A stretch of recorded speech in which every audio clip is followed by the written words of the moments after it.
अब class 10th का एक प्रश्न दिया हुआ है, अयस्कों के सांद्रण की निम्नलिखित विधियों को समझाइए। तो सबसे पहले गुरुत्वीय पृथक्करण विधि, फिर झाग उत्प्लावन विधि और चुंबकीय पृथक्करण विधि क्या होती है ये समझेंगे। यह प्रश्न पूछा गया था छत्तीसगढ़ बोर्ड में 2017 के सेट ए, बी और सी तीनों सेटों में ये प्रश्न पूछा गया था, तो इसके आने की संभावना है। तो इसे हम समझ लेते हैं कि आपको क्या लिखना है ना। तो सबसे पहले तो हम गुरुत्वीय पृथक्करण विधि, जो कि इस प्रकार का चित्र बनता है। ये क्या है? गुरुत्वीय पृथक्करण विधि को दर्शाता है ये चित्र, है ना। तो इसमें क्या होता है, एक पानी की अधिक फोर्स वाली नल होती है, ठीक है। क्या होता है, एक बर्तन होता है ये, और जो बारीक घनत्व वाले कण होते हैं, अयस्क जो होता है, उसको क्या है, ये पानी की तीव्र धारा डाल के खलबलाते हैं, मतलब मिक्स करते हैं।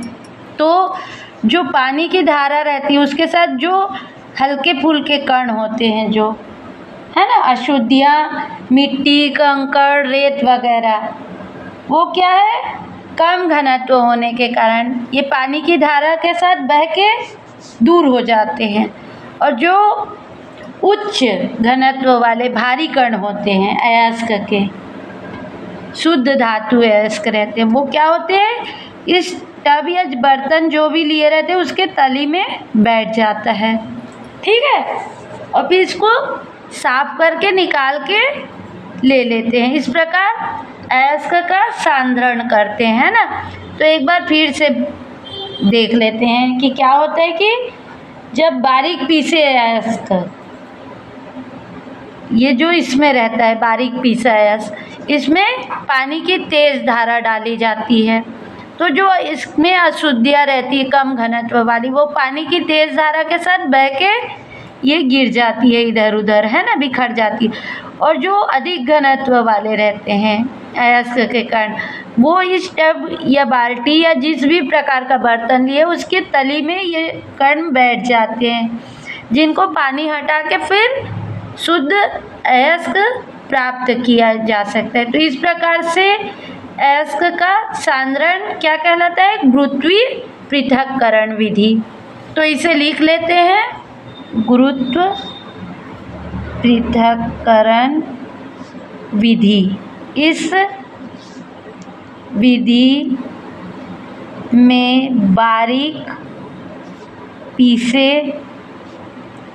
अयस्क को पानी की तेज धारा के साथ खलबलाते हैं, मतलब हिलाते हैं।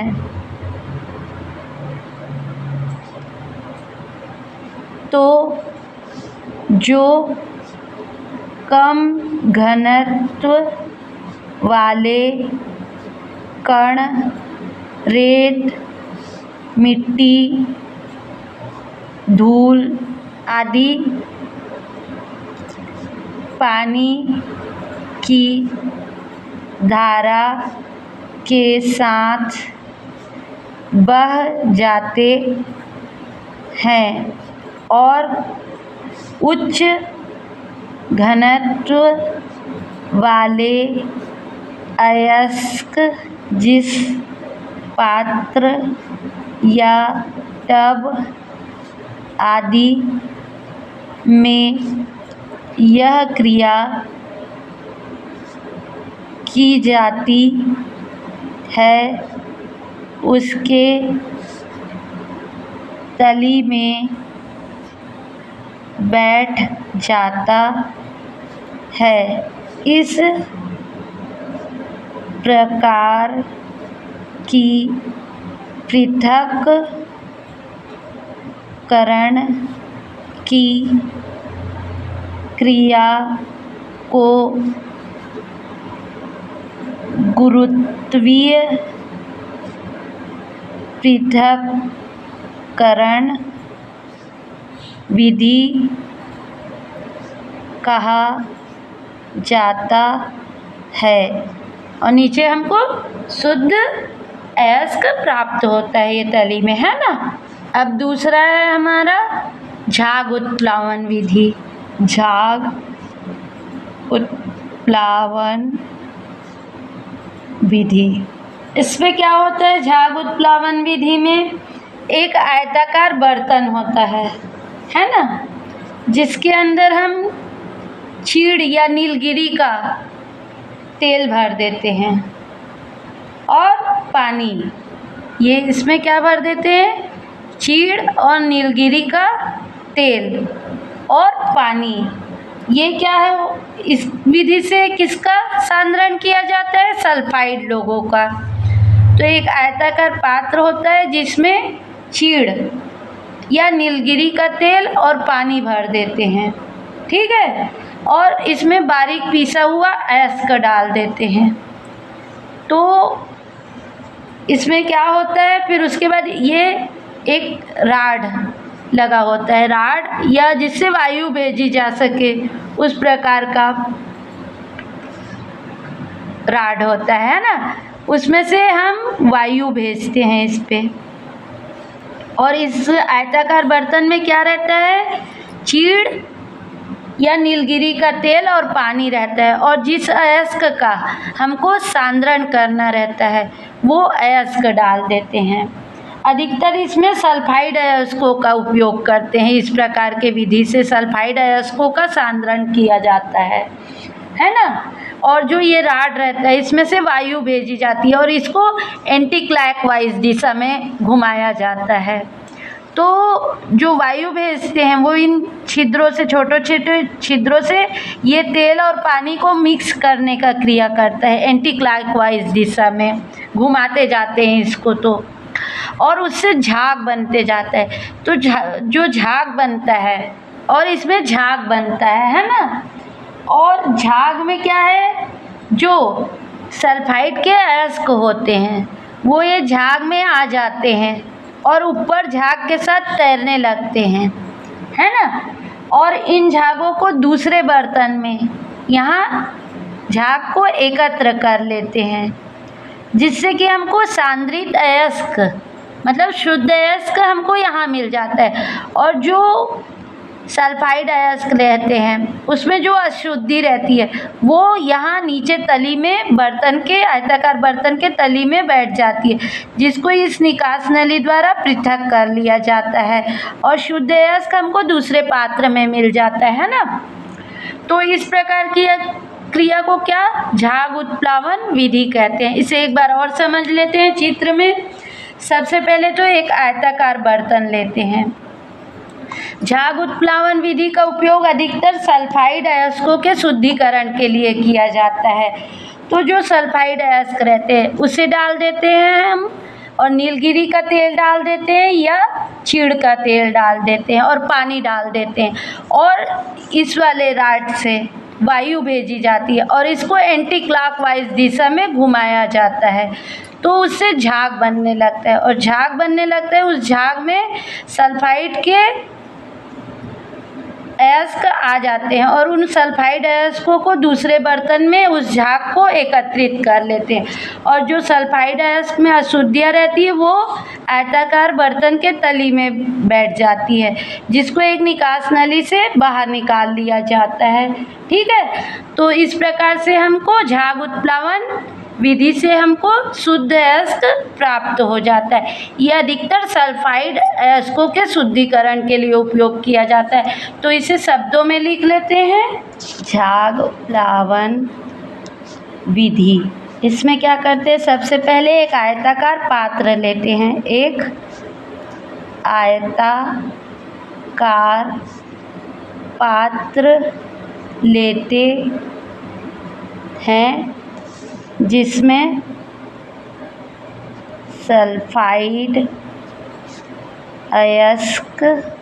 अयस्कों का सांद्रण करते हैं। अधिकतर इस विधि से पात्र में हम सल्फाइड अयस्क लेते हैं जिसका शुद्धिकरण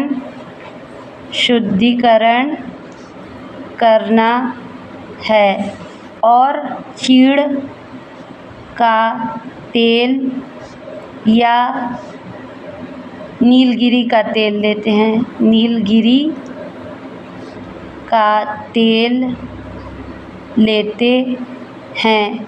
फिर एक पाइप द्वारा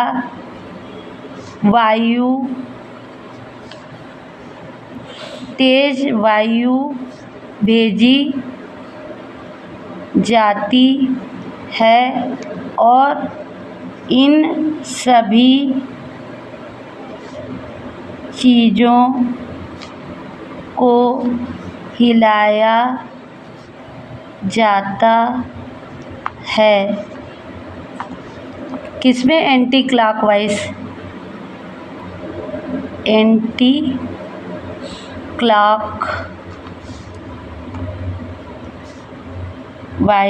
ठीक है, एंटी क्लॉकवाइज हिलाया जाता है तो झाग उत्पन्न होता है और इसमें सल्फाइड के अयस्क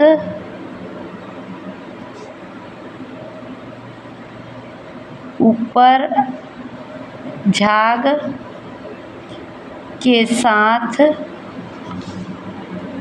आ जाते हैं जिसे दूसरे पात्र में इकट्ठा कर लिया जाता है और जो सल्फाइड में अशुद्धियाँ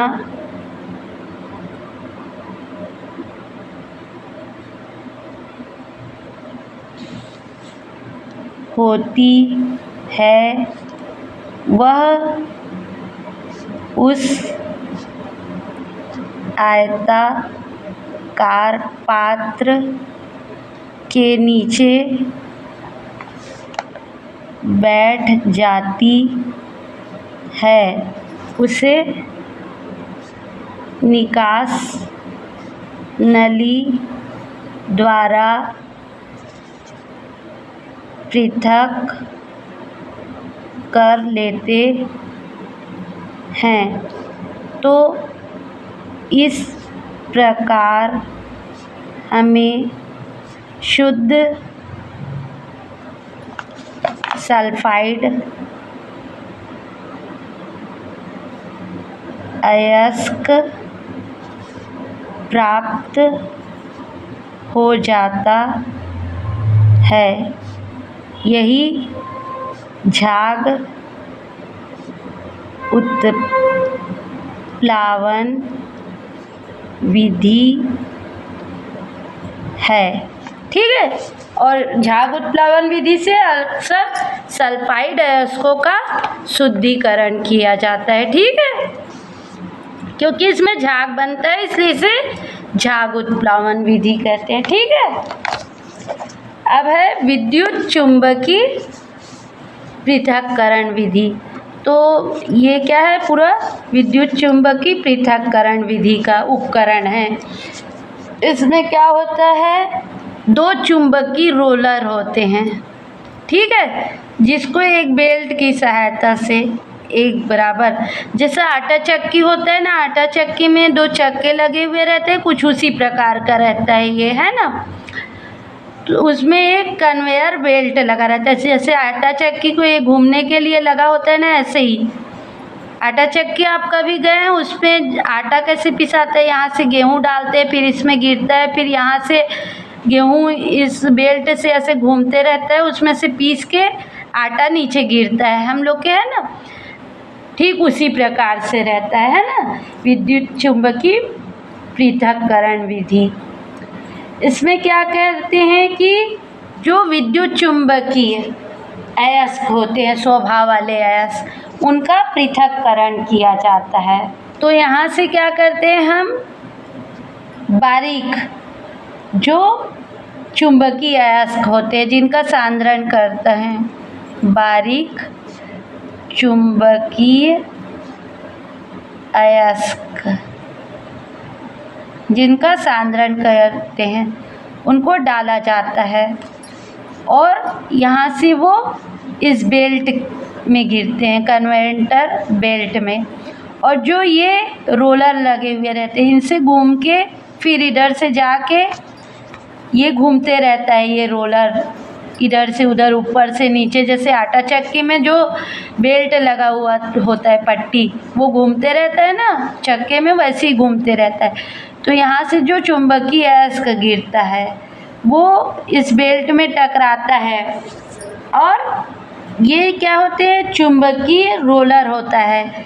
तो जो शुद्ध कण रहते हैं वो इस तरफ से इधर इस एक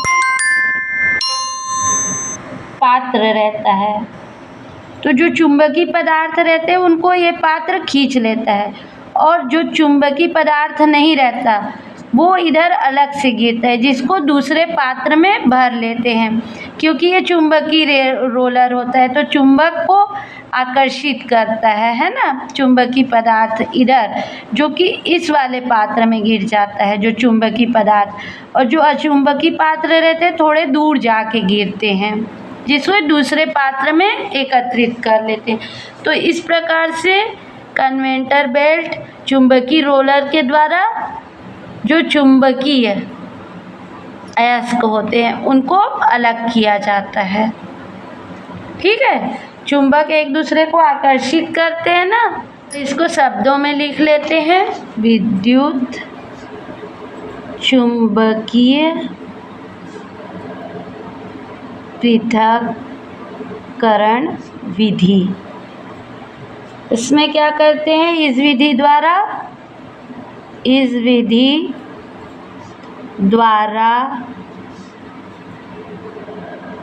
एक चुंबकीय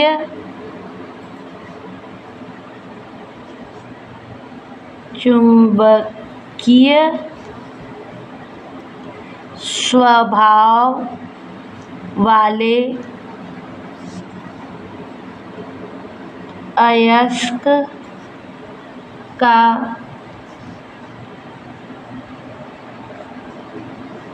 अयस्क या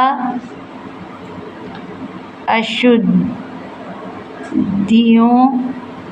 को जो उसमें मिली होती है को अलग अलग किया जाता है। इसमें बारीक अयस्क को जिसका शुद्धिकरण किया जाता है, कन्वेयर बेल्ट पर गिराया जाता है, जो कि चुंबकीय रोलर में लगा होता है और घूमते रहता है, और चुंबकीय स्वभाव होने के कारण वह अयस्क जिसका शुद्धिकरण करते हैं चुंबकीय रोलर के पास ही गिरता है। जिस प्रकार आटा चक्की में आटा गिरता है। ठीक है, जिस प्रकार, ये समझाने के लिए है आप लोगों को, है ना। जिस प्रकार आटा चक्की के पास आटा गिरता है और जो अशुद्धियाँ होती है और जो उसमें अचुंबकीय अशुद्धियाँ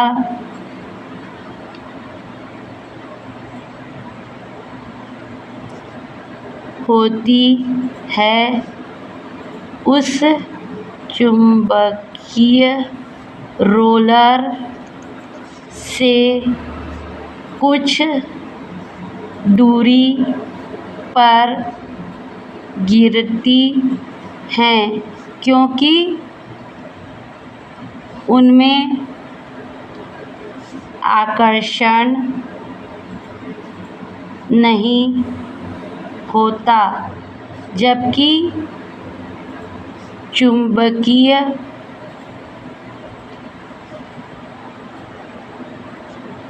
अयस्क आकर्षित हो पास ही गिरता है। इन दोनों को अलग अलग पात्र में एकत्रित कर लिया जाता है। ठीक है, इस प्रकार से ये यहाँ दो पात्र लगे रहते हैं। तो ये जो चुंबक है, इसमें भी चुंबक है और इसमें भी, ये जो पदार्थ गिर रहा है इसमें भी चुंबक है और इसमें भी, ये दोनों आकर्षित करके पास गिरते हैं। और अचुंबकीय पदार्थ इसमें तो क्या है, जो अयस्क डाले रहते हैं उसमें भी चुंबक होता है, ये भी चुंबक, तो ये दोनों एक दूसरे को आकर्षित करके पास ही गिरते हैं। और जो अशुद्धियाँ रहती है वो आकर्षित नहीं होती, तो ये दूर गिरती हैं और इसको दोनों पात्रों में एकत्रित कर लेते हैं। तो इस प्रकार से शुद्ध और अशुद्ध अयस्क हमको एकत्रित कर लिया जाता है और अशुद्धियाँ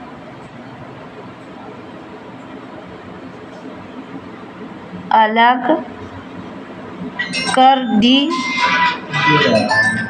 तो इस तरह से अशुद्धियाँ अलग कर दी जाती है और हमें शुद्ध चुंबकीय अयस्क प्राप्त हो जाता है।